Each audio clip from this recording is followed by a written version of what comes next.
நம்முடைய பிள்ளைகளை எப்படி உருவாக்குகிறோம், இளைஞர்களை எந்த வழியில் வழி நடத்துகிறோம். அவன் பைக் வாங்கி கேட்ட உடனே வாங்கி கொடுக்கிறோமே, அவன் பெட்ரோல் போட சொல்ல உடனே அதுக்கான காசை தூக்கி கொடுக்கிறோமே, ஒரு போன் வாங்கி கேட்ட உடனே அதை அள்ளி கொடுக்கிறோமே. நாம தான் நம்ம பிள்ளையை கெடுக்கிறது. காசு இருக்குதுங்கிறதுக்காக எல்லாவற்றையும் நம்முடைய பிள்ளைகளுக்கு செய்து கொடுக்க வேண்டும் என்பது இல்லை. அவனுக்கு எது நல்லது எது கெட்டதுங்கிறது நாம பார்க்கணும். இன்னைக்கு போனுங்கிறது அத்தியாவசிய தேவைக்காக பயன்படுத்துற வகையில நம்முடைய பிள்ளைகள் உருவாக்கணும். ஆனா இன்னைக்கு எப்படி உருவாக்குறோம்? பச்சை குழந்தைக்கு போனை கொடுத்துடுறோமே, நடக்கவே ஆரம்பிக்கல, ஆனா போனை நோண்டுது. ஒரு காலத்துல பிள்ளைக்கு சோறு கொடுக்கறதா இருந்தா வேடிக்கை காட்டுவாங்க, விளையாட்டு பொருட்களை வச்சு கிளிகிழிப்பு காட்டுவாங்க. ஆனா இன்னைக்கு சோறு ஊட்டுறதா இருந்தா யூடியூப் தான் காட்டுறாங்க. யூடியூப் போடுற வேண்டியது, புள்ள கையில கொடுத்துட வேண்டியது, புள்ள அப்படியே மண்ணு மூட்டை மாதிரி பொம்மை மாதிரி உட்கார்ந்து இருக்கு. அதுக்கு என்ன உள்ள போகுதுங்கிறதே தெரியல. இன்னைக்கு போன் இல்லாம சாப்பாடு கொடுக்க முடியுங்கிற தாய்மார்கள் எத்தனை பேர்? புள்ள அழுதுகிட்டு இருக்கும். அப்ப இன்னைக்கு யூடியூப் தான் பிள்ளைக்கு சோறை கொடுக்குது. இன்றைக்கு சில பிள்ளைகளுக்கு பேச்சு வருவதற்கு தாமதமாகிறதுங்கிறாங்க. ஏன்? நீங்க பேசல பிள்ளைகிட்ட, குழந்தைகிட்ட. சுற்றி இருக்கக்கூடியவர்கள், பெரியவர்கள், தாய் தந்தை பேசினாதான் அந்த பிள்ளை அதை பெற்றுக்கொண்டு பேசும். நம்ம தான் போனை கொடுத்துடுறோமே, அது எப்படி பேசும்? அதனாலதான் அதுக்கு பேச்சே லேட் ஆகுது. அஸ்ஸலாமு அலைக்கும் வரஹ்மத்துல்லாஹி வபரகாத்துஹு. எல்லாம் வல்ல ஏக இறைவனின் அன்பும் அருளும்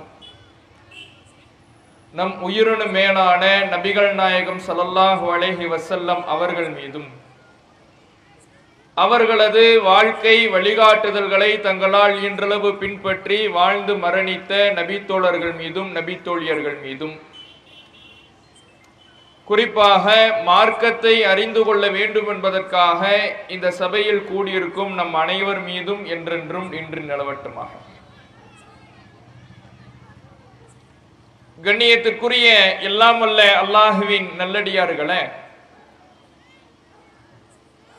இந்த தருணத்தில் எங்கே செல்கிறது இளைய சமுதாயம் என்ற தலைப்பு வழங்கப்பட்டிருக்கிறது. இன்றைக்கு இந்த உலகத்தில் வாழ்ந்து கொண்டிருக்கக்கூடிய ஒழுக்கத்தை விரும்புகிற, நல்ல சிந்தனையோடு இந்த சமுதாயத்தை பற்றி கவலை கொள்ளுகிற ஒவ்வொரு மனிதனுடைய உள்ளத்திலேயும் இருக்கக்கூடிய கேள்விதான், நாளைய தலைமுறையினுடைய செயல்பாடுகள், அவர்களுடைய போக்கு, அவர்களுடைய பயணம் எதை நோக்கி இருக்கிறது? இளைய சமுதாயம் எங்கே போய்கொண்டிருக்கிறது? அவர்கள் நாளை எப்படி வாழப் போகிறார்கள்? இந்த சமுதாயத்தை எப்படி வழிநடத்த போகிறார்கள்? அவர்களின் வாழ்க்கை எந்த நிலையில் அமைய போகிறது என்பதுதான் இன்றைக்கு ஒழுக்கத்தை விரும்புகின்ற ஒவ்வொரு மனிதர்களுடைய உள்ளத்திலும் இருக்கக்கூடிய கேள்வியாக இருக்கிறது. அதுதான் இன்றைய தலைப்பும் நமக்கு வழங்கப்பட்டிருக்கிறது. அன்புள்ள சகோதர சகோதரிகளே, இளைய சமுதாயத்தின் இன்றைய நிலை என்பது நாம் சொல்லி அறிய வேண்டியது இல்லை. அன்றாட செய்திகளிலே நாம் படிக்கின்றோம். நம்முடைய வாட்ஸ்அப் செய்திகளாக நமக்கு இளைய தலைமுறையினருடைய நிலை நமக்கு ஒவ்வொரு நாளும் வந்து கொண்டிருக்கிறது.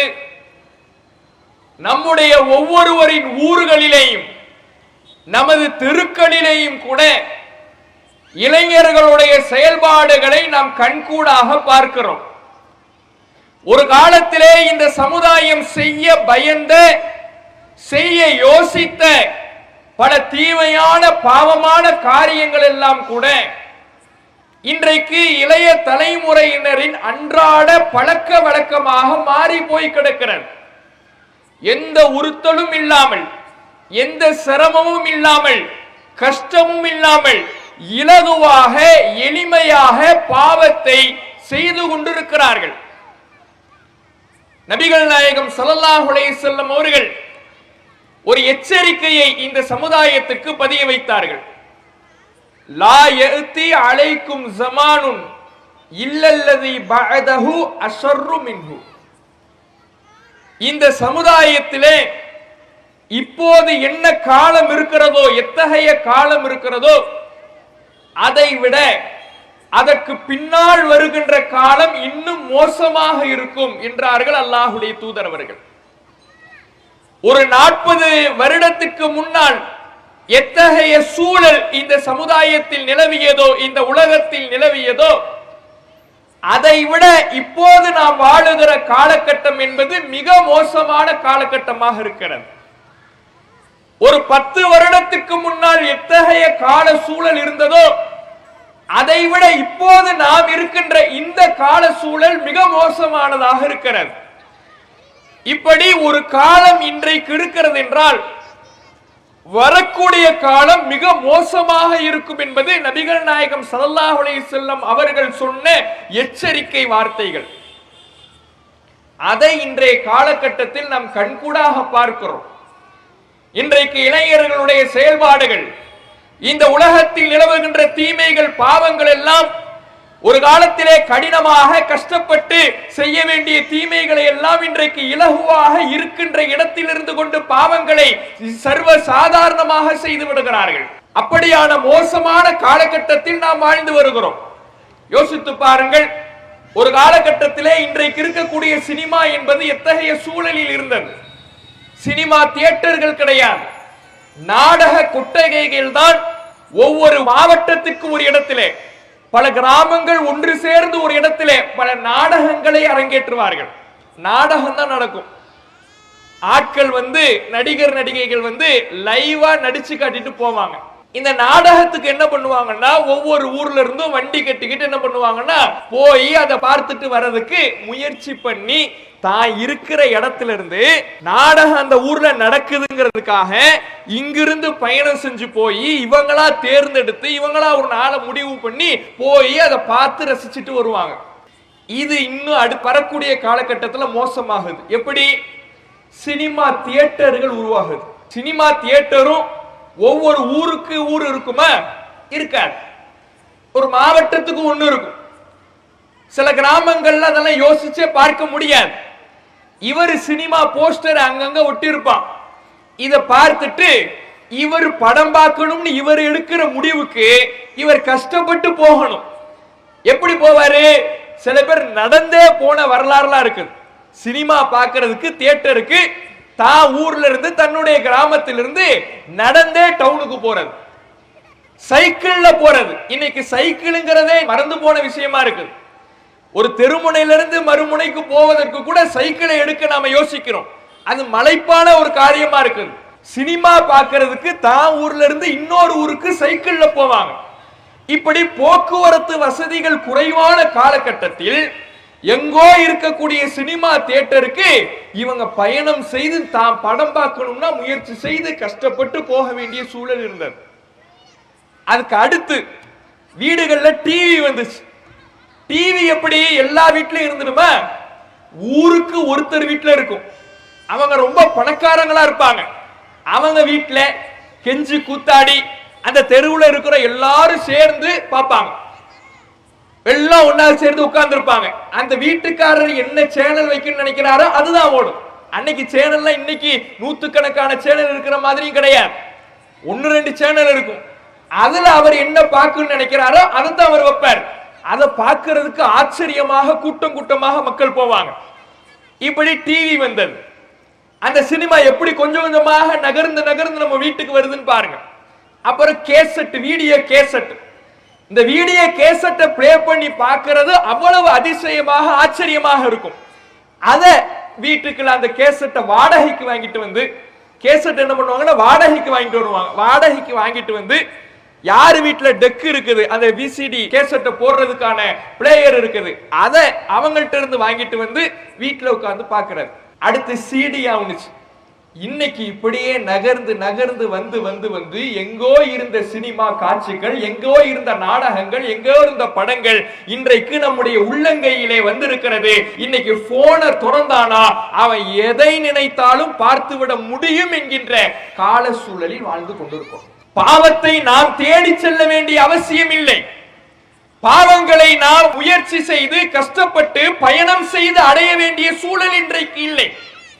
இன்றைய காலகட்டத்தில் ஒரு மனிதன் சினிமா என்கின்ற தவறிலே பாவத்தை செய்ய நாடுகிறான் என்றால் அவன் இருக்கின்ற இடத்தில் இருக்கின்ற நேரத்தை பயன்படுத்திக் கொண்டு தன்னுடைய உள்ளங்கையிலே வைத்துக் கொண்டு பார்த்து முடித்து விடுகிறான்.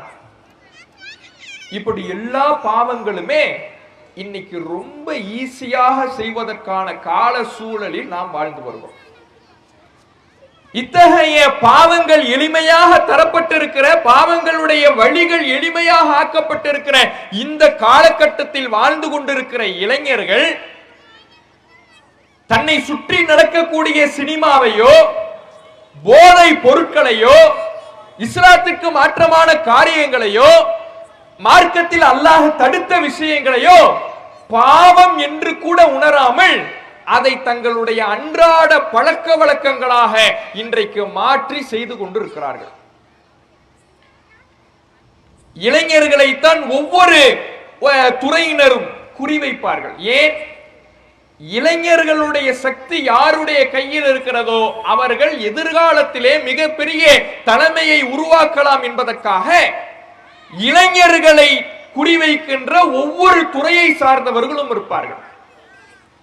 ஒரு அரசியல் கட்சி என்றால் இளைஞர்களை கவருவதற்காக பல்வேறு முயற்சிகளை செய்வார்கள். ஏன்? அந்த இன்றைய இளைஞர்கள் தான் நாளைய தலைவர்கள் என்று சொல்வார்கள். அப்படியான பலமிக்க வலிமை மிக்கவர்களாக இளைஞர்கள் இருக்கின்ற பொழுது அந்த இளைஞர்கள் இன்றைக்கு இப்படி பாவங்கள் நிரம்பிய, பாவங்கள் எளிமையாக நம்முடைய வீடு தேடி வந்து நம்மை பாவங்களிலே வீழ்த்துவதற்கு சைத்தானுடைய வலைகள் எல்லா இடங்களிலேயும் பரவியிருக்கக்கூடிய இந்த காலகட்டத்தில் தங்களுடைய ஆற்றலை இளைஞர்கள் எப்படி பயன்படுத்துகிறார்கள்? இன்றைக்கு போதை பழக்கம் என்பது சர்வ சாதாரணமாக இளைஞர்களிடத்தில் பயன்படுத்தப்படுகிறது. சிகரெட்டு, கஞ்சா, இது போன்ற போதை பொருட்கள் எல்லாம் இன்றைக்கு சர்வசாதாரணமாக இளைஞர்களுடைய புழக்கத்தில் இருக்கிறது. எங்கோ நடக்கக்கூடிய விஷயங்கள் அல்ல, வடமாநிலங்களில் பயன்படுத்தப்படுகிற பொருட்கள் அல்ல, சென்னை போன்ற பெருநகரங்களில் நடக்கக்கூடிய காரியங்கள் அல்ல. இன்றைக்கு ஒவ்வொரு ஊர்களிலேயும் இன்றைக்கு இந்த போதை பழக்க வழக்கங்கள் என்பது சர்வசாதாரணமாக, குறிப்பாக முஸ்லிம் சமுதாயத்தில் கூட ஒழுக்கத்தை இந்த உலகத்திற்கு அறிமுகப்படுத்திய இந்த இஸ்லாமிய சமுதாயத்தில் இருக்கின்ற இளைஞர்கள் கூட போதை ஊசிக்கும் கஞ்சாவுக்கும் அடிமையாகி இன்றைக்கு ஒழுக்க வீழ்ச்சியிலே சென்று கொண்டிருக்கிறார்கள். இத்தகைய இளைஞர்களுக்கு நாம் என்ன வடிகால் வைத்திருக்கிறோம், இவர்களை எப்படி மீட்டெடுக்க போகிறோம் என்பதுதான் இந்த சமுதாயத்திற்கு இன்றைக்கு இருக்கக்கூடிய மிகப்பெரிய சவாலாகவே இருக்கிறது. இளைஞர்களுடைய நிலையை யோசிச்சு பாருங்க. நம்ம வீடுகள்ல இருக்கக்கூடிய இளைஞர்களுடைய நிலையை யோசிச்சு பாருங்களேன். அவனுக்கு போன் இருந்தா சுத்தி என்ன நடக்குதுன்னே தெரியாது. பார்த்திருக்கிறோமா இல்லையா? நம்ம வீட்டுல இருக்கக்கூடிய இளைஞர்கள், நம்ம பிள்ளைங்களுடைய நிலைமை யோசிச்சு பாருங்களேன். இன்றைக்கு போன் கையில் இருந்தா சுத்தி என்ன நடக்குதுன்னே தெரியாது. ஒரு காலத்துல பொண்ணு பார்க்கிறதுனா அல்லது மாப்பிள்ளை தேடுறாங்கன்னா பொண்ணுக்கு ஒரு அடையாளம் சொல்லுவாங்க. குனிஞ்சத்தல நிமிராத பொண்ணா எனக்கு வேணும் அப்படிம்பாங்க. பொண்ணுக்கு தகுதி என்ன? அல்ல குனிஞ்சத்தல நிமிராத பொண்ணா பாருங்க அப்படிம்பார். இப்படி ஒருத்தர் பொண்ணு கேட்டிருக்கிறார். என்னங்க உங்களுக்கு எப்படிங்க பொண்ணு வேணும்? பெருசா ஒன்னும் ஆசையெல்லாம் இல்ல, பொண்ணு குனிஞ்சத்தல நிமிராம இருந்தா போதும். அவ்வளவுதானே, பேச்சு மாறக்கூடாது. குனிஞ்சத்தல நிமிராத பொண்ணா கேட்டிருக்கீங்க, அப்புறம் பேச்சு மாறக்கூடாதுன்ட்டார். இவருக்கு என்னென்ன ஒண்ணு விளங்கல. பொண்ணு பார்க்க கூட்டிட்டு போயாச்சு ஆளை. போய் பொண்ணை பார்த்தா பொண்ணு குனிஞ்சத்தல நிமிராம தான் இருக்குது. எப்படி இருக்குதுன்னா போனை கையில வச்சுக்கிட்டு குனிஞ்சத்தமலே நிமிரவே இல்லை. வீட்டுக்கு யார் வந்திருக்கிறாங்கன்னு கூட பார்க்கல. இந்த குனிஞ்சத்தல நிமிராத பொண்ணை கட்டிக்கிட்டோம்னா என்ன ஆகும்? அவ்வளவுதான். அவ அன்னைக்கு இருந்த குனிஞ்சத்தல நிமிராத பொண்ணுங்கிறது வேற, இன்னைக்கு குனிஞ்சத்தல நிமிராத பொண்ணுங்கிறது வேற. இன்னைக்கு இப்படிதான் இருக்கு இளைஞர்களுடைய நிலை. சுத்தி என்ன நடக்குதுங்கிறதே தெரியாது. வீட்டுக்கு யாரு வராங்கிறது தெரியாது, உறவினர்களுடைய பெயர் இன்றைக்கு தெரியாது, உறவு முறைகள் இன்றைக்கு தெரியவதில்லை. இளைஞர்கள் என்பவர்கள் தங்களுடைய போனிலே இருக்கக்கூடிய சமூக வலைதளங்களில் இருக்கக்கூடிய முகநூலிலேயும் இன்ஸ்டாகிராமிலும் இருக்கக்கூடிய மாய உலகத்தில் சிக்கி தவிக்கிறார்களே தவிர தங்கள் கண் முன்னால் இருக்கின்ற யதார்த்த உலகத்தை மறந்து செயல்படுகிறார்கள். அவங்க போன்ல என்ன வருது அதான் அவங்களுக்கு உலகம். Facebookல என்ன ரீல்ஸ்ல பாக்குறாங்க அதுதான் அவங்க உலகம். இன்ஸ்டாகிராம்ல ரீல்ஸ்ல என்ன வருது அதுதான் அவங்க உலகம். யதார்த்தத்திலே கண் முன்னால் அவர்களுக்கு என்ன சிக்கல்கள் இருக்கிறது, தன்னை சுற்றி யார் வாழுகிறார் எதுவும் தெரிவது கிடையாது. எப்படி வாழ்றாங்கன்னா அதுக்கு இன்னொன்னு சொல்லுவாங்க. ஒருத்தன் வெளியே வந்திருக்கிறான், வீட்டில இருந்து ரொம்ப நாள் கழிச்சு வீட்டில இருந்து வெளியே வந்திருக்கிறான். ஒருத்தரை எதிர்த்த மாதிரி பார்க்கிறான். வீட்டில இருந்து வெளியே வந்தவன் எதிர்த்தப்பல ஒருத்தரை பார்க்கிறான். பார்த்த உடனே ஆளை எங்கேயோ பார்த்த மாதிரியே இருக்கு. கேட்கிறான், உங்களை எங்கேயோ பார்த்த மாதிரி இருக்குதே. அப்படியா, எங்க? அவன் அதுக்கு மேல எங்கன்னு தெரியலையே. இவன் உடனே Facebookல இருக்கிறீங்களோ? இல்லையே. இன்ஸ்டாகிராம்ல என்ன ஃபாலோ பண்றீங்களா? இல்லையே. நீங்க உங்களை ஃபாலோலாம் பண்ணலையே. ட்விட்டர்ல என்ன ஃபாலோ பண்றீங்களா? இல்லையே. இந்த ஸ்னாப்சாட் அது இது கண்டது கழியது அதுல எல்லாம் என்ன ஃபாலோ பண்றீங்களா? என்ன பின்தொடர்றீங்களா? இல்லையே. உங்களை நான் எதுலையும் Facebookலயும் நீங்க எனக்கு ஃப்ரெண்டு கிடையாது, இன்ஸ்டாகிராம்லயும் உங்களை நான் ஃபாலோ பண்ணல, ட்விட்டர் அக்கௌண்ட் உங்களுக்கு இருக்குதுன்னா கூட எனக்கு தெரியாது, ஸ்னாப்சாட் இதெல்லாம் நான் யூஸ் பண்றது இல்லை அப்படின்னு அவர் சொல்ல சொல்ல, ஆனாலும் உங்களை எங்கேயோ பார்த்த மாதிரி இருக்குது அப்படின்னு இருக்காரு. அப்புறம் தான் வந்த ஆள் சொல்லியிருக்கு, எங்கேயும் இல்ல, உன் பக்கத்து வீட்டுலதான் ரொம்ப நாளா இருக்கிறேன், நீ இன்னைக்கு தான் வெளி உலகத்துக்கு வந்து நிமிந்து பார்த்திருக்கிறேன், அதனால உங்க கண்ணில் நான் பட்டிருக்கிறேன், வேற ஒண்ணும் இல்லை அப்படின்னு இருக்காரு. பக்கத்து வீட்டுல இருக்கிற ஆளு கூட தெரியல, Facebookல எங்கோ உட்கார்ந்துகிட்டு அமெரிக்கால அவன் இருக்கிறான், ஆந்திரால இவன் இருக்கிறான், கேரளால எனக்கு ஒரு ஃப்ரெண்ட் இருக்கிறான்னு 5000 ஃப்ரெண்ட் லிஸ்ட் ஃபுல்லா ஆக்கி எங்கெங்கே எனக்கு ஃப்ரெண்ட் இருக்கான்னு சொல்லுவான். பக்கத்து வீட்டுல இருக்கிற ஆளு தெரியாது. இப்படி இந்த இணைய உலகத்திலே பணைய கைதிகளாக, சிறை கைதிகளாக இந்த இளைஞர்கள் இன்றைக்கு சிக்கி தவித்துக் கொண்டிருக்கிறார்கள். யதார்த்த உலகம் என்பது தெரிவது கிடையாது. அந்த போன் இன்னைக்கு எதை அவங்களுக்கு காட்டுதோ அதுதான் அவர்களின் வாழ்க்கையாக மாறி இருக்கிறது. போன் தான் அவர்களுடைய உலகமாக மாறி இருக்கிறது. நம்முடைய வீடுகளில் இருக்கக்கூடிய இளைஞர்களை பாருங்கள், நமக்கு தெரிந்த இளைஞர்களை பாருங்கள். நீங்க ரோட்ல போவீங்க, ஒவ்வொரு தெருவுலையும் தெருமுக்குல ஒரு இளைஞர்கள் பட்டாளமா உட்கார்ந்து இருப்பான். எல்லா ஊர்லயும் இருக்குதா இல்லையா? அவன் என்ன ஆக்கப்பூர்வமான காரியத்தை பத்தி பேசுறானா, இந்த தெருவுல ஏதோ பைப்ல தண்ணி வரலங்கிறாங்க, நம்ம போய் முனிசிபாலிட்டியில கம்ப்ளைண்ட் கொடுப்போம், இதை உட்கார்ந்து அவன் பேசிக்கிட்டு இருக்கிறானா தெருவுல உட்கார்ந்து? ஒண்ணும் கிடையாது. ஒவ்வொரு தெருவுலையும் உட்கார்ந்து இருப்பான். என்ன பண்ணுவான்? போனை வச்சிருப்பான், ஆளுக்கு ஒரு போன். சரி, அந்த உட்கார்ந்து இருக்கிறான்ல 10 பேரு அவனுங்களுக்குள்ள பேசுறானுங்களான்னு பார்த்தா கிடையாது. பக்கத்துல தான் இருப்பான். பக்கத்துல இருக்கிறவன்ட்ட போன்ல பேசுவான். எப்படி பேசுவான் தெரியுமா? கேமை எல்லாரும் ஒன்னா ஓபன் பண்ணிக்கிறார். ஆளுக்கு ஒவ்வொரு கையிலையும் இருக்கக்கூடிய போன்ல ஒவ்வொருத்தவரும் அந்த கேம் ஓபன் பண்ணிக்க வேண்டியது. ஒரு கேம்ல இந்த 10 பேரு சேர்ந்துடுறது. பக்கத்துலதான் உட்கார்ந்து இருப்பான். இவன் முகத்தை கூட நிமிந்து பார்க்காம இந்த 10 பேரும் ஒரு கேமுக்குள்ள உள்ள போவான். அந்த கேமுக்குள்ள இவன் பேசிக்குவான். டே, உன் பின்னாடி ஒருத்தன் வரான், அவன் அடி. இவன் திரும்பி பார்த்தா கூட பின்னாடி யாரும் இருக்க மாட்டான். எங்க கேம்ல வரானா, கேம்ல உன் பின்னாடி ஒருத்தன் வரான், அவனை நீ சுற்று.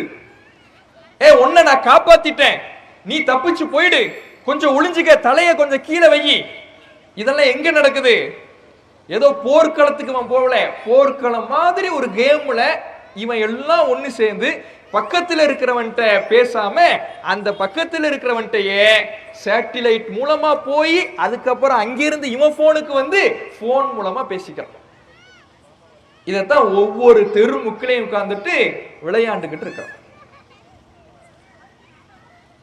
அந்த பக்கமா நீங்க நடந்து போனீங்கன்னு வைங்களேன், ஒரு வயசானவங்க போனாங்கன்னா அவங்களுக்கு என்னன்னே தெரியாது, பயந்துடுவாங்க. டே, அவன் அறா, பின்னாடி ஒருத்தன் வரான், அவரு ரொம்ப ஸ்டிக்கை ஊண்டிக்கிட்டு நடக்க முடியாம நடந்து வந்துகிட்டு இருப்பார். பின்னாடி நான் தாண்டா வர, என்னையெல்லாம் அடிச்சிடாதீங்கடா, என்னால இந்த கம்பே ஊண்டி நடக்க முடியல, ஏன் ஓ வம்புக்கு நான் வரவும் இல்லை, ஏன் என்ன ஏண்டா அடிக்க சொல்றான்னு அவர் பதறிடுவார். அப்படிதான் இன்னைக்கு இருக்கிறான். அப்ப இந்த இளைஞர்களுடைய செயல்பாடுகளை பாருங்க. இந்த போன்ல மூழ்கி சுத்தி என்ன நடக்குதுன்னே அவனுக்கு தெரியல. அந்த குரூப்பா உட்கார்ந்து இருக்கிறானா இப்படி விளையாண்டுகிட்டே இருப்பான். ஒரு கட்டத்துல தோத்து போய்கிட்டே இருக்கிறான்னு வைங்களேன், இந்த கேம்ல தோத்து போய்கிட்டே இருக்கிறான்னு வைங்களேன், பைக் எடுத்துக்கிட்டு கிளம்புவான். அவன்கிட்ட எங்க போறீங்கன்னு மட்டும் கேட்கவே கூடாது, ஏன்னா அவனுக்கே தெரியாது எங்க போறான்னு. சுத்துவான் சுத்துவான் சுத்துவான், ஊரு காவலன் மாதிரி ஊரு முழுக்க என்ன பண்ணுவான், ரவுண்டு வந்துகிட்டே இருப்பான். அது என்ன bike? Royal Enfield, KTM Duke, இது மாதிரியான விலை உயர்ந்த லட்சக்கணக்கில் இருக்கக்கூடிய பைக்குகள் தான். அதுல ஊரே சுத்தி வருவான்.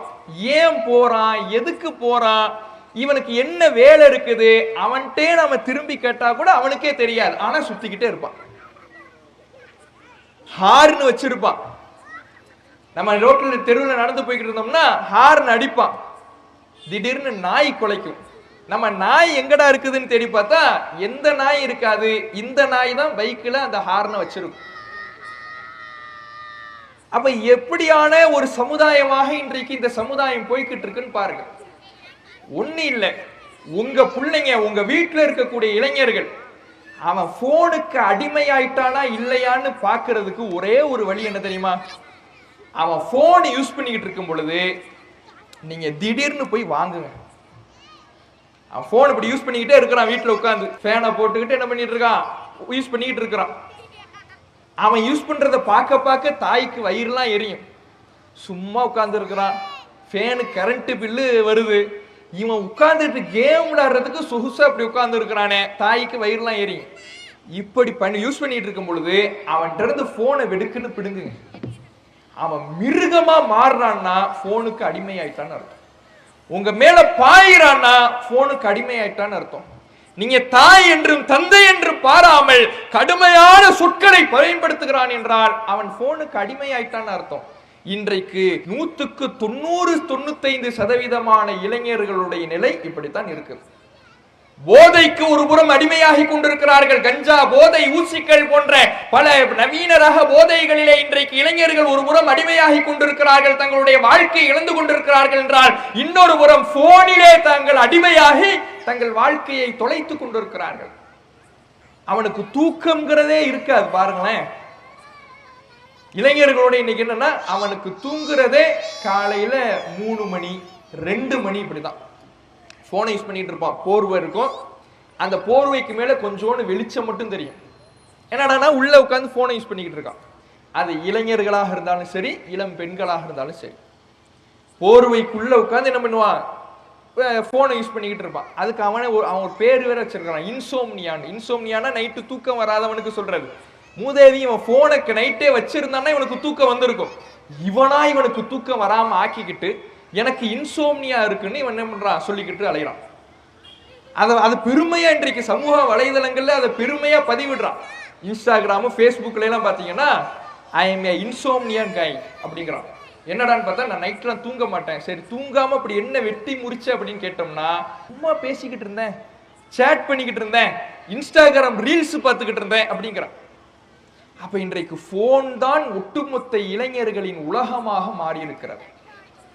அப்ப இன்றைய இந்த இளைஞர்கள் எப்படி மாற வேண்டும், இளைஞர்களுடைய போக்கு இன்றைக்கு எப்படியாக இன்றைக்கு கவலை அளிக்கக்கூடிய வகையிலே மாறி இருக்கிறது, இதை எப்படி நாம் மாற்ற போகிறோம் என்பதுதான் நம் முன்னால் இருக்கக்கூடிய கேள்வி. அப்ப இந்த சமுதாயம் எங்கே போய் கொண்டிருக்கிறது, யதார்த்தத்தை மறந்து செயல்படுகிறது, அவர்களுடைய நிலை என்பது வருத்தத்திற்குரியதாக இருக்கிறது. இவர்களை எப்படி மாற்றி அமைக்க வேண்டும்? அல்லாஹ் திருமறை குர்ஆனிலே சொல்லுகிறான், யா அய்யுஹல்லதீன ஆமனு, ஈமான் கொண்டவர்களே, அலைக்கும் அன்ஃபுஸக்கும், உங்களை நீங்களே பாதுகாத்துக் கொள்ளுங்கள், லா யதுர்ருக்கும் மன் தல்ல இதஹ்ததைத்தும், உங்களிடத்தில் நல்வழி இருந்தால் எந்த வழி தவறியவனாலும் உங்களை எப்படியும் அசைத்து பார்க்க முடியாது. நீங்க நல்ல வழிக்கு வந்துட்டாலே போதும், நல்வழி உங்களிடத்தில் இருந்து விட்டால் போதும், உங்களை நீங்கள் பாதுகாத்துக் கொள்ளலாம். எவ்வளவு தீமைகள் இந்த உலகத்தில் பரவினாலும் சரி, எத்தகைய மோசமான பாவங்கள் உங்களுடைய வீடு தேடி வந்தாலும் சரி, உங்களுடைய உள்ளங்கையிலே ஒட்டுமொத்த உலகத்தின் பாவத்தின் சுருக்கமான ஒரு நிலை இருந்தாலும் சரி, எதுவும் உங்களை அசைத்து பார்த்து விட முடியாது. உங்களை நீங்களே பாதுகாத்துக் கொள்ளலாம் என்று அல்லாஹ் சொல்லுகிறான். அந்த நல்ல வழி எங்க இருக்கிறது? இந்த இளைஞர்களுக்கு எப்படி இந்த நல்ல வழியை ஊட்டுவது? அவர்களை பள்ளிவாசலுக்கு கொண்டு வந்து விட்டால் போதும். பள்ளிவாசல் இளைஞர்களை பக்குவப்படுத்தும், பாவம் செய்ய நினைப்பவர்களை பயமுறுத்தும், இறையச்சத்தை அவர்களுடைய உள்ளத்தில் விதைக்கும். பள்ளிவாசலுடைய தொடர்பை இளைஞர்களிடத்தில் நாம் மேம்படுத்தி விட்டோம் என்றால் அது அவர்களை பாதுகாக்கும், அவர்களுக்கு ஒரு பக்குவத்தை ஏற்படுத்தும். ஆனா இன்னைக்கு பள்ளிவாசலுக்கு இளைஞன் போறானா? நம்ம ஏற்கனவே பார்த்தோம்ல, குழு குழுவ கூட்டம் கூட்டமா உட்கார்ந்து இருப்பான்னு. ஒரு பக்கம் பாங்கு சத்தம் கேட்கும், ஹய்யா அலல் ஸலாம் ஹய்யா அலல் ஃபலாஹ், தொழுகையின் பக்கம் வாருங்கள், வெற்றியின் பக்கம் வாருங்கள்னு பாங்கு ஓசை கேட்டுக்கிட்டே இருக்கும். இவன் போன்ல என்ன பண்ணிட்டு இருக்கான்? கேம் விளையாண்டுகிட்டு இருக்கான். அதுல உள்ள வெற்றியை சந்தோஷமா கொண்டாடுறான். நான் ஜெயிச்சிட்டேன்டாண்டு. எதுல ஜெயிச்சிட்டானா? போன்ல கேம்ல ஜெயிச்சிட்டானா? அந்த நேரத்துல தான் வெற்றியை நோக்கி வாருங்கள் பாங்கோசை எழுப்பப்படுகிறது. அது அவனுடைய காதில் விழுவது கிடையாது. பாங்கு சத்தம் அவனுடைய செவிகளை தட்டி எழுப்புவது கிடையாது, உள்ளத்தை உலுக்குவது கிடையாது. இறைவனுடைய அழைப்பு நம்மை நோக்கி எழுப்பப்பட்டிருக்கிறது என்கின்ற அச்சுறுத்தல் அவனுடைய உள்ளத்தில் எழுவது கிடையாது. அதற்கு காரணம் நம்முடைய பெற்றோருடைய ஒரு நிலையாகவும் இருக்குது. அதையும் நாம் இந்த இடத்துல புரிஞ்சுக்கணும். இன்னைக்கு போனுங்கிறது அத்தியாவசிய தேவைக்காக பயன்படுத்துற வகையில நம்முடைய பிள்ளைகள் உருவாக்குறோம். ஆனா இன்னைக்கு எப்படி உருவாக்குறோம்? பச்சை குழந்தைக்கு போனை கொடுத்துடுறோமே. பச்சை புள்ள அது இன்னும் நடக்கவே ஆரம்பிக்கல, ஆனா போனை நோண்டுது. நடக்கல புள்ள, நடக்கல, பேசல, என்ன பண்ணுது? போன்ல யூடியூபுக்கு போகுது. எப்படி? ஒரு காலத்துல பிள்ளைக்கு சோறு கொடுக்கறதா இருந்தா வேடிக்கை காட்டுவாங்க, அங்க பாருன்னு வேடிக்கை காட்டுவாங்க, விளையாட்டு பொருட்களை வச்சு கிளிகிழிப்ப காட்டுவாங்க.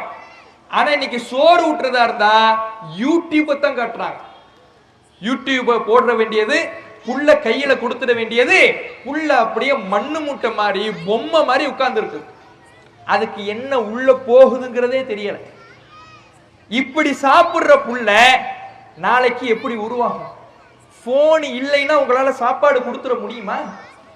இன்னைக்கு போன் இல்லாம சாப்பாடு கொடுக்க முடியுங்கிற தாய்மார்கள் எத்தனை பேர்? புள்ள அழுதுகிட்டு இருக்குதுன்னு வைங்களேன், அங்க இருந்து மாப்பிள்ளக்காரரே போன் போட்டு சொல்லுவார். வெளிநாடுகள்ல இருக்கிறாங்கல்ல, வெளிநாடுகள்ல இப்ப இலப்பை குடிக்காடு இது போன்ற பகுதிகள்லாம் வெளிநாடுகள்ல இருப்பாங்க. புள்ள அழுதுகிட்டு இருக்கும்.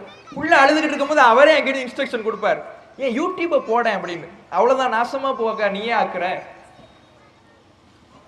அப்ப இன்னைக்கு யூடியூப் தான் பிள்ளைக்கு சோற கொடுக்குது.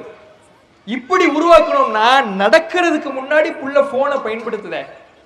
இன்றைக்கு சில பிள்ளைகளுக்கு பேச்சு வருவதற்கு தாமதமாகிறதுங்கிறாங்க. ஏன்? நீங்க பேசல பிள்ளைகிட்ட. நீங்க பேசினாதான், குழந்தைகிட்ட சுற்றி இருக்கக்கூடியவர்கள், பெரியவர்கள், தாய் தந்தை பேசினாதான் அந்த பிள்ளை அதை பெற்றுக்கொண்டு பேசும். நம்ம தான் போனை கொடுத்துடுறோமே, அது எப்படி பேசும்? அதனாலதான் எனக்கு பேச்சே லேட் ஆகுது. அப்ப இன்றைக்கு நம்முடைய பெற்றோருடைய ஒரு நிலையும் கவனிக்க வேண்டிய விஷயம். நாம் நம்முடைய பிள்ளைகளை எப்படி உருவாக்குகிறோம்? இளைஞர்களை எந்த வழியில் வழி நடத்துகிறோம்? அவன் பைக் வாங்கி கேட்ட உடனே வாங்கி கொடுக்கிறோமே, அவன் பெட்ரோல் போட சொல்ல உடனே அதுக்கான காசை தூக்கி கொடுக்கிறோமே, ஒரு போன் வாங்கி கேட்ட உடனே அதை அள்ளி கொடுக்கிறோமே, நாம தான் நம்ம பிள்ளையை கெடுக்கிறது. காசு இருக்குதுங்கிறதுக்காக எல்லாவற்றையும் நம்முடைய பிள்ளைகளுக்கு செய்து கொடுக்க வேண்டும் என்பது இல்லை. அவனுக்கு எது நல்லது எது கெட்டதுங்கிறது நாம பார்க்கணும்.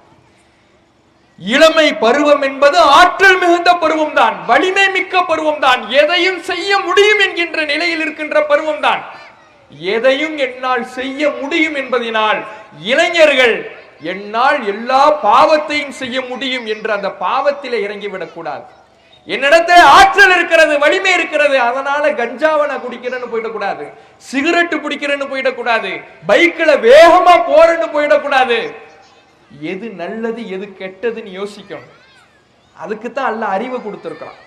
அல்லாஹ் அறிவை கொடுத்திருக்கும் பொழுது அதை யோசித்து நல்லது கெட்டதை அறிந்து செயல்பட வேண்டும். எல்லாம் என்னால முடியுதுன்னு செய்யணும்னா அதுக்கு மிருகமாவே இருந்துடலாமே. மிருகத்துக்கு தான் ஒண்ணு யோசிக்க தேவையில்லை, எல்லாத்தையும் செஞ்சிடும். அப்ப நல்லது கெட்டதை யோசிப்பதற்காக அல்லாஹ் அறிவை கொடுத்திருக்கும் பொழுது எனக்கு அல்லாஹ் ஆற்றலையும் கொடுத்திருக்கிறான், அறிவையும் கொடுத்திருக்கிறான். அந்த அறிவின் மூலமாக என் ஆற்றலை எதில் பயன்படுத்த வேண்டும் என்று இளைஞர்கள் யோசிக்க வேண்டும். பெற்றோரும் அதற்கு தகுந்தாற்போல் இளைஞர்களுக்கு வழிகாட்ட வேண்டும். என் பிள்ளைக்கு என்கிட்ட காசு இருக்குதுங்கிறதுனால அவர்களுக்கு எல்லாவற்றையும் நான் கொடுக்க விரும்ப மாட்டேன். நான் அவர்களுக்கு நல்லதைத்தான் கொடுப்பேன். சமீபத்தில் ஒரு தனியார் தொலைக்காட்சியில ஒரு விவாத நிகழ்ச்சி நடக்குது. அதுல ஒரு பக்கம் பெற்றோர், இன்னொரு பக்கம் பிள்ளைங்க. புள்ள சொல்றான், 25 வயசு இருக்கும் அவனுக்கு. அவன் சொல்றான், எனக்கு எங்கேயுமே வேலைக்கு போக பிடிக்கல. தகப்பனார் கூலி வேலை செய்யறாரு, வேர்வையை சிந்தி கொண்டிருக்கிறார், ரத்தத்தை சிந்தி கொண்டிருக்கிறார். மகனுடைய படிப்புக்காக 3 வேளை சாப்பிட வேண்டியவர் 2 வேளை சாப்பிட்டுக் கொண்டிருக்கிறார். சோறு தண்ணி இல்லாமல் உழைத்து கஷ்டப்பட்டு வியர்வையை சிந்திக் கொண்டு அங்கே கண்ணீர் விடைத்துக் கொண்டிருக்கிறார் தகப்பனார். எதிர் திசையில மக உட்கார்ந்து இருக்கிறார். உழைக்கிற வயசு ஆயிடுச்சு, வேலைக்கும் போய் தகப்பனார் சேர்த்து விட்டுட்டாரு. எனக்கு வேலை பிடிக்கலங்கிறான். ஏம்பான்னு கேட்டா எனக்கு கேம் விளையாடதான் பிடிச்சிருக்குங்கிறான். முடிஞ்சா சோறு ஊட்டும் பொழுது செல்போனை கொடுத்தது எங்க வந்து விடுதுன்னு தெரியுதா? புள்ளை போன கேட்ட உடனே வாங்கி கொடுத்தது எங்க வந்து நிறுத்துதுன்னு தெரியுதா? நமக்கு இந்த உலகத்திலையும் அவன் பயன் தராம மறுமையிலேயும் பயன் தராமல் போய்விட்டால் நாளை மறுமையில நாம எங்க போய் நிக்க போறோம்? யோசிச்சு பாருங்க. அப்ப இளைஞர்களுக்கு சரியான வழியை காட்ட வேண்டும். நபிகள் நாயகம் ஸல்லல்லாஹு அலைஹி வஸல்லம் அவர்கள் இதற்கு மிகப்பெரிய முன்மாதிரியாக, அல்லாஹ்வுடைய தூதர் அவர்கள் உருவாக்கிய இளைஞர்கள் மிகப்பெரிய முன்மாதிரியாக நம் கண் முன்னால் இருக்கிறார்கள். ரசூலுல்லாஹ்வுக்கு ஒரு உதவியாளர் இருக்கிறார், ரபியா பின் கஅப் ரலியல்லாஹு அன்ஹு. அவருக்கு ஒரு 15-16 வயசு தான் இருக்கும், இளம் பருவம், டீனேஜ்ல இருக்கிறார். ரசூலுல்லாஹ்வுக்கு உதவியாளர். நபிகள் நாயகத்துக்கு உதவி செய்து கொண்டிருக்கின்ற பொழுது ஒரு நாள் ரசூலுல்லாஹ் கேட்கிறாங்க, ஃபஸ்அல் யா ரபியா, ரபியாவே நீ என்ன நாளும் கேளு, உனக்கு நான் தரேங்கிறாங்க. ரசூலுல்லாஹ் யாரு? ஜனாதிபதி, மதீனத்து அரபிய தீபகற்பத்து ஜனாதிபதியாக இருக்கின்ற அல்லாஹ்வுடைய தூதர் அவர்கள். உனக்கு என்ன வேண்டுமோ கேள், நான் தருகிறேன் என்று ஒரு வார்த்தையை ஒரு இளைஞரை பார்த்து சொல்லுகிறார்கள். அந்த ரபியா பின் கஅப் ரலியல்லாஹு அவர்கள் சொல்லுகிறார், அல்லாஹ்வுடைய தூதரை நான் யோசிச்சு சொல்றேங்கிறார். வீட்டுக்கு போய் யோசிக்கிறார். என்ன யோசிக்கிறார் தெரியுமா? எதைனாலும் கேளுன்னு நம்மிடத்திலே சொன்னவர் ஆட்சி தலைவர் தான், அதே சமயம் அல்லாஹ்வுடைய தூதர். இவர்களிடத்திலே உலகத்தை பற்றி நாம் கேட்க வேண்டாம், மறுமையை பற்றி கேட்போம். ரசூலுல்லாஹ் நாளை அடுத்த நாள் வராரு, அல்லாஹ்வுடைய தூதரே இன்னி அஸ்அலுக முராஃபகதக ஃபில் ஜன்னah, அல்லாஹ்வுடைய தூதரே சுவனத்தில் உங்களோடு நான் இருக்க வேண்டும் என்று நான் உங்களிடத்தில் கேட்கிறேன். ஒரு இளைஞரிடத்துல கேட்கக்கூடிய பக்குவத்தை பாருங்க. ரசூலுல்லாஹ் கேட்கிறாங்க திரும்ப, உனக்கு யாராவது சொல்லி கொடுத்தாங்களான்னு. ஒரு இளைஞர் இப்படி கேட்ட உடனே ரசூலுல்லாஹ்க்கு ஆச்சரியமாக இருக்குது. ரசூலுல்லாஹ் கேட்கிறாங்க, உனக்கு யாராவது சொல்லி கொடுத்தாங்களாப்பா இப்படி கேட்க சொல்லி? இல்ல, நானே யோசிச்சேன், வேற யாராவது இருந்தா உலகத்துல ஏதாவது கேட்கலாம், நீங்க கேட்கிறது அல்லாஹ்வுடைய தூதர், என் மறுமை வெற்றிக்காக நான் கேட்கிறேன் என்று கேட்டார். அப்ப ரசூலுல்லாஹ் சொன்னாங்க, நீ அதிகமா தொழு, சொர்க்கத்துல என்னோடு இருப்ப. யோசிச்சு பாருங்க, இளைஞருடைய செயல்பாடு ரசூலுல்லாஹ்வுடைய காலத்தில் எப்படி இருந்திருக்கிறது, எத்தகைய பக்குவம் மிக்கவர்களாக இருந்திருக்கிறார்கள். தன்னுடைய இலக்கு எது என்பதை உணர்ந்து செயல்பட்டிருக்கிறார்கள். நான் இந்த உலகத்துக்காக வாழவில்லை, உலகத்தில் என் கண் முன்னால் 1000 இன்பங்கள் கொட்டி கிடக்கும். ரசூலுல்லாஹ்வுடைய காலத்தில் இருந்தது. நபிகள் நாயகம் சீர்திருத்துவதற்கு முன்னால் அந்த சமுதாயம் என்பது அறியாமை கால சமுதாயம் என்று பெயர் எடுத்திருந்தது. அறியாமை காலம் என்பது எப்படிப்பட்ட காலம்? பாவங்கள் நிரம்பி வழிந்து கொண்டிருந்தது. மது போதையிலே ஒவ்வொருவரும் தத்தளித்துக் கொண்டிருந்தார்கள், விபச்சாரத்திலே மூழ்கி கொண்டிருந்தார்கள். என்னென்ன அநியாயங்கள் அக்கிரமங்கள் உலகத்திலே இருந்ததோ அத்துணையையும் செய்து கொண்டிருந்தார்கள். பாவம் அன்றைக்கும் இருந்தது. அவர்களுடைய கண் முன்னால் அவர்களுக்கு அவர்களுடைய வயதுக்கு ஒத்த இளைஞர்கள் மதுவிலே மூழ்கி கொண்டிருக்கின்ற பொழுது, விபச்சாரத்திலே திளைத்துக் கொண்டிருக்கின்ற பொழுது, நபி தோழர்கள் தங்கள் இலக்கை உணர்ந்தார்கள். நமக்கு இதெல்லாம் தேவையில்லை, இதுக்காக நாம வாழல, அல்லாஹ் நம்மை இதற்காக படைக்கல, மறுமைக்காக அல்லாஹ் படைத்திருக்கிறான். நேர்வழியை அல்லாஹ் எனக்கு தந்திருக்கின்ற பொழுது, லா இலாஹ இல்லல்லாஹ் என்கின்ற கலிமாவினை அல்லாஹ் தந்திருக்கின்ற பொழுது, இந்த உலகம் பாவத்தினுடைய உச்சபட்சத்துக்கு சென்றாலும் கூட அவர்களுடைய அழைப்பு, அவர்கள் இந்த உலகத்தில் அடைகின்ற இன்பம் என்னை அசைத்து பார்த்து விடாது, என்னுடைய ஈமானை அசைத்து பார்த்திடாது. நான் மறுமையை நம்பியவன், மறுமைக்காக உழைப்பவன் என்ற அந்த நபி தோழர்கள் இருந்தார்கள். அதனால்தான் இந்த ரபிஆ ரலியல்லாஹு அன்ஹு அவர்கள் உலகத்துக்காக எதையும் கேட்காம சொர்க்கத்துல உங்களோடு இருக்கணும்னு கேட்டார். இன்றைக்கு அப்படியான இளைஞர்களை பார்க்க முடியுதா? நபிகள் நாயகம் ஸல்லல்லாஹு அலைஹி வஸல்லம் அவர்களுடைய காலத்தில் பள்ளிவாசல்கள் ஊர்கள் தோறும் கிடையாது, பள்ளிவாசல்கள் குறைவு. குர்ஆன் புத்தகமாக கிடையாது, ரசூலுல்லாஹ் இடத்துல கேட்டு மனப்பாடம் பண்ணணும். ஹதீஸ்கள் புத்தகமாக கிடையாது, ரசூலுல்லாஹ் இடத்துல கேட்டு அறிந்து கொள்ள வேண்டும். பல ஊர்களில் இருந்தால், வெளியூர்களில் இருந்தால் ரசூலுல்லாஹ்வுக்கு அருகில் வந்து தங்கி கற்றுக்கொள்ள வேண்டும். அப்படி இருந்த காலகட்டத்தில் நபி தோழர்கள் அந்த வணக்க வழிபாடுகளிலே, இஸ்லாமிய மார்க்கத்தை அறிந்து கொள்வதிலே பெரும் பங்காற்றி பெரும் முயற்சி செய்திருக்கிறார்கள் என்றால், இன்றைக்கு எல்லாமே ஈஸியா இருக்குது. ஊர்கள் தோறும் பள்ளிவாசல் இருக்குது, ஆனா இளைஞர்கள் இல்லை. பள்ளிவாசல்ல வயதானவர்களாக அமர்ந்திருக்கிறார்கள். இளைஞர்கள் எங்கே என்று கேட்டால், இளைஞர்கள் தெருமுக்கிலே அமர்ந்திருக்கிறார்கள் என்று சொல்லுகிறார்கள். தெருமுக்கிலே அமர்ந்து எந்த ஒரு நன்மையான காரியங்களையும் அவர் செய்வது கிடையாது. கேம்களை விளையாடி கொண்டிருக்கிறார்கள், அரட்டை அடித்துக் கொண்டிருக்கிறார்கள், கேலி கிண்டல் பேசிக் கொண்டிருக்கிறார்கள். பள்ளிவாசல்களுக்கு எப்போது இளைஞர்களை வரவழைக்க போகிறோம்? அப்ப இளைஞர்களுடைய செயல்பாடு என்பது இப்படி மோசமாக இன்றைக்கு போய்கிட்டு இருக்குன்னா, அவர்களை மீட்டெடுக்க வேண்டிய பொறுப்பு இன்றைக்கு ஒவ்வொரு வீட்டிலேயும் இருக்கிறது. நம்ம வீட்டு இளைஞர்களை ஒவ்வொருத்தரும் மாற்ற நாம் ஆரம்பித்து விட்டோம் என்றால் ஒவ்வொரு இளைஞர்களும் மாறிவிடுவார்கள். நம்ம பிள்ளைங்களை முதல்ல திருத்தணும், நம்ம பிள்ளைங்களை மாற்றணும். பள்ளிவாசலுக்கு போடானவர்களை அதட்டக்கூடாது, வான்னு கூட்டிட்டு வரணும். நாம மட்டும் பள்ளிவாசலுக்கு வந்தா போதும் நினைக்க கூடாது. இன்னைக்கு பெரிய பிரச்சனை என்ன? அவனுக்கு படிப்பிலே நாம் கொடுக்கக்கூடிய முக்கியத்துவத்தை நாம் மார்க்கத்துக்கு கொடுக்கவில்லை. அதனால் அவன் மார்க்கத்தை விட்டு தூரமாகி விடுகிறான். சின்ன வயசுல பள்ளியில ஓதுறதுக்கு சேர்த்து விடுவோம். ஒரு 8வது வந்துட்டான்னா, 9வது வந்துட்டான்னா, அவனை நாமளே பள்ளியை விட்டு தூரமாக்கிடுவோம். அடுத்த வருஷம் 10th வருது, பப்ளிக் வருது, ஒழுங்கா உட்கார்ந்து படிக்கட்டும். பள்ளிக்கு, அவனுடைய மறுமைக்கு, தொழுகைக்கு இதை நாமே தூரமாக்கி விட்டால் அவன் அதில் அலட்சியம் அவனுக்கு தன்னால வரத்தானே செய்யும். அவன் பெற்றோர்களும் தங்களுடைய பிள்ளைகளை, இளைய பருவத்தில் இருப்பவர்களை கண்காணிக்க வேண்டும், அவர்களை சரியான வழியில் வழி நடத்த வேண்டும். அது நம்ம ஒவ்வொருவருடைய பொறுப்பு என்பதை நாம உணரணும். அவங்களுக்கு மார்க்கத்தை ஏதாவது ஒரு விதத்தில் கொடுத்து விட்டோம் என்றால் அந்த மார்க்கம் அவர்களை பாதுகாத்து விடும். எந்த தீமைகள் இந்த உலகத்தில் பரவினாலும் அவர்களுடைய ஈமானை, இறையச்சத்தை அசைத்து பார்க்க முடியாத அளவுக்கான உறுதிப்பாட்டை அவர்களுக்கு கொடுத்து விடும்.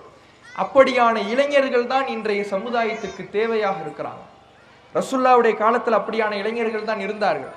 நபிகள் நாயகம் ஸல்லல்லாஹு அலைஹி வஸல்லம் அவர்கள் உருவாக்கிய இளைஞர்கள் யாரும் உலக விஷயங்களுக்காக அவர்கள் தங்களுடைய இளமையை பயன்படுத்திக் கொள்ளல. அப்துல்லா இப்னு அம்ர் இப்னு அல்-ஆஸ் ரலியல்லாஹு அன்ஹு அவர்கள் இளைஞர். அவர் என்ன பண்றாருன்னா, நைட்டெல்லாம் நின்று தொழுதுகிட்டே இருக்கிறார், டெய்லி நோன்பு பிடிக்கிறார். ஒரு நைட்டு உட்கார்ந்தாருன்னா குர்ஆனை ஓதி முடிச்சிடுவார். இப்படி ஒரு இளைஞர் ரசூலுல்லாஹ்வுடைய காலத்துல. நபிகள் நாயகம் ஸல்லல்லாஹு அலைஹி வஸல்லம் அவர்கள் அவரை சந்திக்கிறாங்க. அவர் சம்பந்தமா எடுத்து சொல்லப்படும் பொழுது ரசூலுல்லாஹ் சொல்றாங்க, அப்படி செய்யக்கூடாது, நீ இரவில் தொழுவதாக இருந்தாலும் கூட தூங்கிட்டு தொழு, மொத்தமா உன் தூக்கத்தை தொலைக்காத அப்படிங்கிறாங்க. ஆனா இன்னைக்கு இளைஞர்கள் தூக்கத்தை தொலைக்கிறான், தொழுகைக்காக இல்ல, போனுக்காக. நீ தொழு, தூங்கிட்டு தொழு. ஒட்டுமொத்தமா நீ முடிச்சுக்கிட்டு இருக்க கண்ணுக்கு செய்ய வேண்டிய கடமை இருக்குது. ஒரே இரவுல குரானை ஓதி முடிக்காத. அதிகபட்சம் ஒரு வாரம் எடுத்துக்க. ஒரு வாரத்துல குரான் ஓதி முடிக்கிறியா, அதிகபட்சம் அவ்வளவுதான். அதுக்கு மேல நீ 4 நாள்ல முடிக்கிறேன், 3 நாள்ல முடிக்கிறேன், ஒரு நாள்ல முடிக்கிறேன்ற பேச்செல்லாம் வச்சுக்க கூடாது. உன்னை நீ வருத்தி கொள்ள கூடாது. டெய்லி நோம்பெல்லாம் பிடிக்க கூடாது. அதிகபட்சம் ஒரு நாள் விட்டு ஒரு நாள் பிடி. அதான் தாவூத் அலைஹிஸ்ஸலாம் பிடிச்ச நோம்பு. இப்படி ரசூலுல்லாஹ் சொல்றாங்க. வழிபாடாக இருந்தாலும் கூட உடலை வருத்தி கொள்ள கூடாது என்கிறது இஸ்லாம். ஆனால் இன்றைக்கு வீணான காரியத்துக்கு, விளையாட்டான காரியத்துக்கு, போதை பழக்கத்துக்கு, போனுக்காக தன்னுடைய தூக்கத்தை தொலைக்கிறான், ஆரோக்கியத்தை இழக்கிறான் என்றால் இறைவனை மறந்து வெகு தூரத்திலே இன்றைக்கு இளைய சமுதாயம் சென்று கொண்டிருக்கிறார். அவர் கேட்கிறார் ரசூலாட்ட, அப்துல்லா இப்னு அம்ர் இப்னு அல் ஆஸ், அல்லாஹ்வுடைய தூதரே, நீங்க இவ்வளவு சொல்லி இருக்கிறீங்க, ஆனா நான் ஒரு இளைஞன், என்னிடத்துல இதைவிட அதிகமாக செய்வதற்கு ஆற்றல் இருக்கிறது. ஆற்றல் இருக்கட்டும், ஆனா நீ செய்யக்கூடாதுங்கிறாங்க. தங்களுடைய இளமையின் ஆற்றலை நபிகள் நாயகம் ஸல்லல்லாஹு அலைஹி வஸல்லம் அவர்களின் காலத்து இளைஞர்கள் எதில் பயன்படுத்த நினைத்தார்கள், அதுதான் இன்றைய இளைஞர்களிடத்தில் வர வேண்டிய உறுதிப்பாடு. இன்றைய இளைஞர்களிடத்திலேயும் ஆற்றல் இருக்கிறது, வலிமை இருக்கிறது, எல்லா வசதிகளும் இருக்கிறது, நவீன வளர்ச்சிகள் இன்றைக்கு வளர்ந்து நிற்கிறது, எல்லா ஏற்பாடுகளும் எல்லா வசதிகளும் எளிமையாக இந்த உலகத்தில் இளைஞர்களின் கண் முன்னால் பாதைகளாக காட்சியளிக்கிறது. இளைஞர்கள் தங்கள் ஆற்றலை எதில் பயன்படுத்த வேண்டும்? போனில் நேரத்தை செலவழிப்பதற்காகவா, போதைக்காகவா, கேலி கிண்டலுக்காகவா, ஊர் சுற்றுவதற்காகவா, தொழுகைக்காகவா, மறுமைக்காகவா, ஒழுக்கத்திற்காகவா, தங்கள் பெற்றோரை பேணுவதற்காகவா, எதற்கு பயன்படுத்தணும்? இன்றைக்கு எல்லாவற்றையும் மறந்து இளைஞர்கள் மார்க்கத்தை துறந்து வெகு தூரத்திலே சென்று கொண்டிருக்கிறார்கள். அப்ப இது எல்லாவற்றுக்கும் தீர்வு இந்த சமுதாய இளைஞர்களை நாம் சரிபடுத்த வேண்டும். அதற்கு இந்த சமுதாயத்தில் இருக்கக்கூடிய ஒவ்வொருவருக்கும் அதற்கான பொறுப்பு இருக்கிறது, அதற்கான தேவை இருக்கிறது. அதே சமயம் மிக முக்கியமாக பெற்றோர்களுக்கு இது தொடர்பான விழிப்புணர்வு வர வேண்டும். நாம இன்றைக்கு முன்மாதிரி முஸ்லிம் இளைஞர்கள்ங்கிற செயல் திட்டத்தை எடுத்திருக்கிறோம்னா ஏன்? இந்த சமுதாயத்தின் மீது உள்ள அக்கறையின் காரணத்தினால், இந்த சமுதாயத்தினுடைய இளைஞர்களுடைய போக்கு கவலை அளிக்கின்ற காரணத்தினால், இந்த சமுதாயத்து இளைஞர்கள் நல்வழிக்கு வர வேண்டும் என்பதற்காக காலியாக கிடக்கின்ற பள்ளிவாசல்களில் இளைஞர்கள் தங்களுடைய இருப்பை நிரப்ப வேண்டும் என்பதற்காக, பள்ளிவாசல்களுக்கு இளைஞர்கள் வந்து விட்டார்கள் என்றால், மார்க்க தொடர்பை மேம்படுத்திக் கொண்டு விட்டார்கள் என்றால், அவர்கள் இந்த எந்த விதமான பாவம் அவர்களை எட்டி பார்த்தாலும் அணுகினாலும் ஷைத்தான் எப்படியான தூண்டிலை போட்டாலும் கூட அவர்கள் சிக்க மாட்டார்கள். அதனால் தான் இப்படியான செயல் திட்டத்தை எடுத்து மக்களிடத்திலே கொண்டு போய் சேர்த்து கொண்டிருக்கிறோம். பெற்றோருக்கும் அந்த அக்கறை வேண்டும். புள்ள கேட்கிறாங்கிறதுக்காக, அடம்பிடிக்கிறாங்கிறதுக்காக, என் புள்ள ஒரு வயசுக்கு மேல ஆயிடுச்சுங்கிறதுக்காக அவர்களிடத்தில் எதையும் கேட்க நாம் அஞ்சினோம் என்றால் நம்ம புள்ளைய நாமளே நரகத்தின் பாதையில் வழி நடத்துகிறோம்னு பொருள். புள்ளைங்க ஒரு காலத்துல பெற்றோருக்கு பயந்தாங்க, தாய் அடிப்பாங்க, தகப்பனார் அடிப்பாங்க. இன்னைக்கு காலம் எப்படி மாறி இருக்குன்னா, பெற்றோர் தான் பிள்ளைங்களுக்கு பயந்துகிட்டு இருக்காங்க. எங்க அடிச்சா ஓடி போயிடுவானோ, எங்க அடிச்சா சாப்பிட மாட்டானோ, பட்டினி கிடப்பானோ, 2 நாள் சாப்பாடு சாப்பிடலன்னு சொன்னாலும் நம்ம மனசை கல்லாக்கிக்கிட்டு இருங்க, 3வது நாள் அவனே சாப்பிடுவோம். நம்முடைய பலவீனத்தை, நம்முடைய இரக்க குணத்தை பயன்படுத்தி இளைஞர்கள் இன்றைக்கு அதை தவறான வழிக்கு பயன்படுத்த நினைக்கிறார்கள் என்றால், அவர்களை சரியான வழிக்கு கொண்டு வருவதற்கு சில நேரங்களில் நம் மனதை கல்லாக்கி கொள்ள வேண்டும். அதுதான் அவர்களின் மீது நாம் வைக்க வேண்டிய உண்மையான பாசமே. அதான் நம்ம பாசம்ங்கிற பேர்ல எல்லாத்தையும் வாங்கி கொடுக்கிறோம். அது அவனை கெடுக்குதுன்னா நாளைக்கு நம்ம புள்ளைய அல்லாஹ் நரகத்துல தூக்கி போடும் பொழுது நம்ம மனசு தாங்குமா? இன்னைக்கு போனை வாங்கி கொடுத்து எல்லா பாவங்களையும் செய்வதற்கான வழிவகையை நம்ம செஞ்சு கொடுக்கும் பொழுது, பைக்கை வாங்கி கொடுத்து எங்கனாலும் அவன் போயிட்டு வருவான், எவ்வளவு நேரம் கழிச்சு வேணாலும் வருவான், யாரு கூடனாலும் பழகிட்டு வருவான்ங்கிற ஒரு சூழலை ஏற்படுத்தி கொடுத்துட்டு, அவன் எங்க போறான், எப்படி வரான், என்ன செய்யறான், எதையுமே கேட்காம அவன் போதை பொருளை பயன்படுத்தி விட்டு வந்தால் கூட அதை பற்றிய கண்காணிப்பு இல்லாமல் அமர்ந்துகிட்டு இருந்தோம்னா, நாளைக்கு அல்லாஹ் நரகத்துல தூக்கி போடும் பொழுது பெற்றோருடைய மனசு தாங்குமா? இல்ல நான் பாசம், என் இறக்கம், அதனால இதெல்லாம் வாங்கி கொடுத்தோன்னு சொல்ல முடியுமா? அது உண்மையான பாசமே கிடையாது. என் பிள்ளைக்கு நிரந்தர நிலையான வாழ்வு எதில் இருக்குது, அதற்கான ஏற்பாடுகளை நான் செய்து கொடுக்கின்றேன் என்பதில் தான் உண்மையான பாசம் அடங்கி இருக்கிறது. அந்த உண்மையான பாசத்தை நம்முடைய இளைஞர்களுக்கு சரியாக புகட்டக்கூடியவர்களாக, உண்மையான பாசம்னா அவனை சொர்க்கத்துக்கு அழைச்சிட்டு போக வைக்கணும், அதான் உண்மையான பாசம். உம்மு ஹாரிசா ரலியல்லாஹு அன்ஹா அவர்கள் இருந்தாங்க. ஹாரிசாங்கிற ஒரு நபித்தோழர் இளைஞர் பத்ரு போர்ல கொல்லப்பட்டுட்டார். கொல்லப்பட்ட உடனே ரசூலுல்லாஹ்ட்ட தாயார் ஓடி வராங்க, அல்லாஹ்வுடைய தூதரே, ஹாரிசா மேல நான் எவ்வளவு பாசம் வச்சிருந்தேன்னு தெரியும், இன்னைக்கு போர்ல கொல்லப்பட்டுட்டாரு, அவர் சொர்க்கத்துல இருப்பாருன்னு சொன்னீங்கன்னா நான் அழாம இருக்கிறேன், இல்லைன்னா நான் எப்படியா நான் கொஞ்சம் அழுதாவது என் கவலையை போக்கிக்கிறேங்கிறாங்க. அப்ப ரசூலுல்லாஹ் சொல்றாங்க, அவர் ஜன்னத்துல் ஃபிர்தௌஸ் என்கின்ற உயர்தர சொர்க்கத்தில் இருப்பாரு சொன்னோன்னே இது போதும் எனக்குன்னு போயிடறாங்க.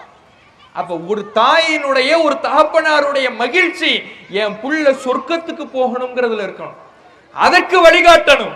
பாசம்ங்கிற பேர்ல பாவத்துக்கான எல்லா வழிவகைகளையும் வாய்ப்புகளையும் ஏற்படுத்தி கொடுத்து விட்டு அவன் சாப்பிட மாட்டேன்ட்டான், வீட்டை விட்டு போயிடுவேன்ட்டான், மிரட்டுனா உருட்டுனான்ட்டு நாம எல்லா வசதி வாய்ப்புகளையும் ஏற்படுத்தி கொடுத்துட்டு அதுக்கு பேரு பாசம்னு வச்சிருக்கிறோம்னா அது பாசமே இல்லை, நம்ம புள்ள கழுத்தை பிடிச்சு நாமளே நரகத்துக்கு தள்ளக்கூடிய செயல்.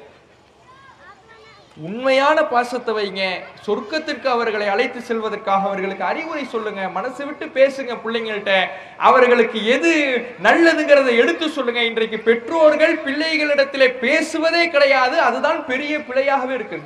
மனசு விட்டு பேசுங்க, அறிவுரை சொல்லுங்க, பள்ளிவாசலின் பக்கம் அவர்களை நெருக்கமாக்குங்கள், அதுதான் அவர்களின் மறுமை வாழ்க்கைக்கு உகந்தது, அதுதான் அவர்களுடைய இலக்கை அடைந்து கொள்வதற்கு தகுதியானது, அவர்களுடைய பயணத்தை சரி செய்யும். நாளைய இளைய சமுதாயத்தை நாம் சரிபடுத்த வேண்டும் என்றால் அவர்களுக்கு இது போன்ற வழிவகைகளை பெற்றோர் உருவாக்கி கொடுக்க வேண்டும், இந்த சமுதாயம் உருவாக்கி கொடுக்க வேண்டும். அதற்கான ஒரு முயற்சி தான் இந்த முன்மாதிரி முஸ்லிம் இளைஞர்கள்ங்கிற செயல் திட்டம். அதிலே ஒவ்வொரு பெற்றோரும் கவனம் செலுத்தி தங்களுடைய பிள்ளைகளை பள்ளிவாசலோடு தொடர்பு படுத்திக் கொள்ளுங்கள் என்பதை கேட்டுக்கொண்டு எனது உரையை நிறைவு செய்கின்றேன். வாஹிர் தாவானா அல்ஹம்துலில்லாஹி ரப்பில் ஆலமீன். அஸ்ஸலாமு அலைக்கும் வரஹ்மத்துல்லாஹி வபரகாத்துஹு. அல்லாஹு அக்பர், அல்லாஹு அக்பர்.